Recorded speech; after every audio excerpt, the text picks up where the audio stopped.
Obrigado, doutor Nelson Jobim. Quero cumprimentá-lo, sempre uma alegria revê-lo.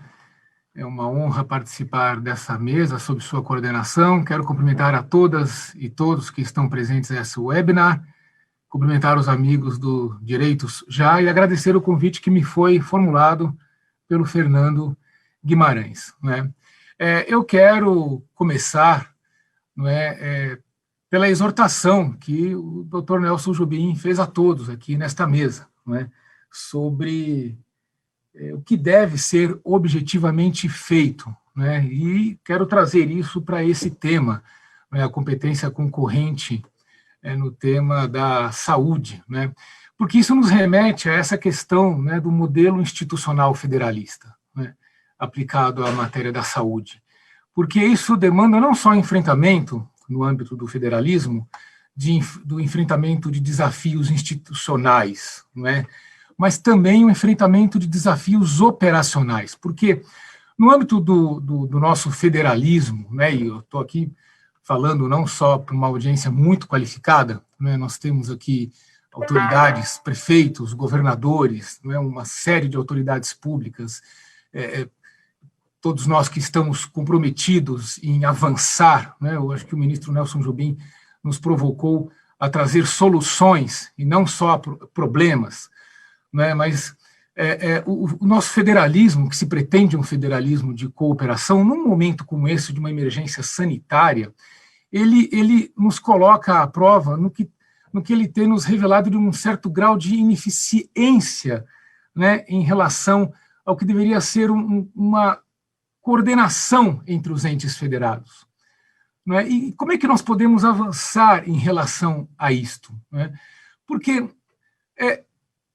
vejam só, agora, novamente, nós temos o governo federal indo novamente ao Supremo Tribunal Federal para questionar novamente a questão do exercício de competência pelos entes federados em relação a medidas que confrontam interesses da própria União, na forma de como conduzir a questão de políticas públicas na área da saúde e, portanto, de medidas de restrições sanitárias, ou de como, pelo menos, as conduzi-las, sendo que o Supremo Tribunal Federal já tomou diretrizes claras em relação a isso há cerca de um ano atrás, ou pelo menos há 14 meses atrás. E, se eu não me engano, a prefeita Raquel Lira estava mencionando isso na exposição dela. Então, quer dizer, nós vamos perder tempo novamente com isso. Então, como é que nós podemos avançar objetivamente em relação a isso? Eu acho que o ministro Nelson Jobim nos deu o caminho, quando ele abriu este painel. Nós temos que pensar objetivamente como é que os entes que estão interessados em resolver os seus problemas regionais e localmente podem avançar em termos de execução de políticas públicas. Como é que eles podem somar esforços e executar políticas públicas? Eles têm que realizar planejamento estratégico. O ministro começou a exposição, ao abrir o painel, falando disso. E como é que nós fazemos planejamento estratégico no âmbito de políticas públicas? Em primeiro lugar, nós temos que fazer diagnósticos. Diagnósticos locais, diagnósticos regionais. A Constituição Federal nos dá instrumentos para avançarmos nesse sentido. Lá no artigo 241 da Constituição Federal, nós temos a possibilidade de estabelecermos consórcios para avançarmos na execução de políticas específicas. Nós temos aqui representantes do consórcio do Nordeste, temos representantes de consórcios regionais, que servem justamente para executar políticas regionais.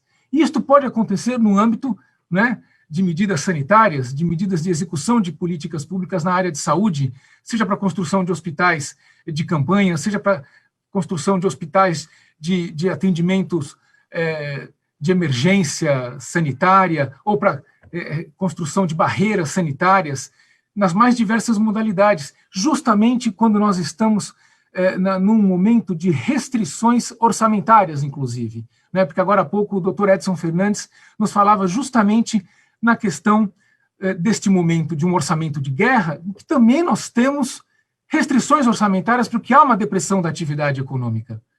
Então, uma solução é a somatória de esforços entre os entes municipais, quando muitas autoridades que estiveram presentes aqui trouxeram isto à baila, a grande articuladora nacional, que é a União Federal, se recusa a desempenhar esse papel de coordenação dos esforços nacionais. Isto, portanto, é uma questão. A outra questão que eu quero trazer neste minuto faltante é a que, neste momento, tramita, né, no Congresso Nacional uma proposta de emenda à Constituição, que é a denominada PEC do federalismo, né, a PEC de alteração do Pacto Federativo. E ela toca num ponto muito sensível, que é esta questão de 1/3, né, dos 5.570 municípios não serem capazes de arrecadar, né, ou não serem responsáveis, não serem capazes de arrecadar aproximadamente 20% dos recursos necessários para financiar o orçamento. Isto fica mais evidente neste momento, né, em que há uma grande dependência de repasses voluntários de orçamento da União.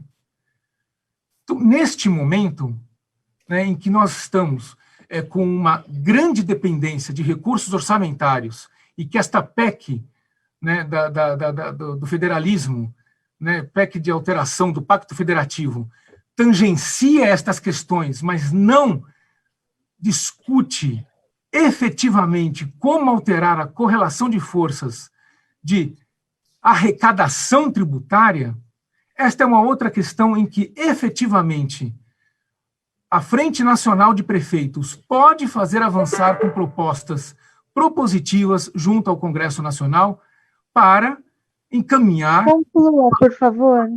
Uma alteração nessa correlação de forças em relação a essa dependência que, historicamente, os municípios têm em relação ao Poder Central, à União Federal. Eu agradeço, mais uma vez, ao Fernando Guimarães pelo convite que me foi formulado e, mais uma vez, cumprimento o Dr. Nelson Jobim pela condução desta mesa. Muito obrigado.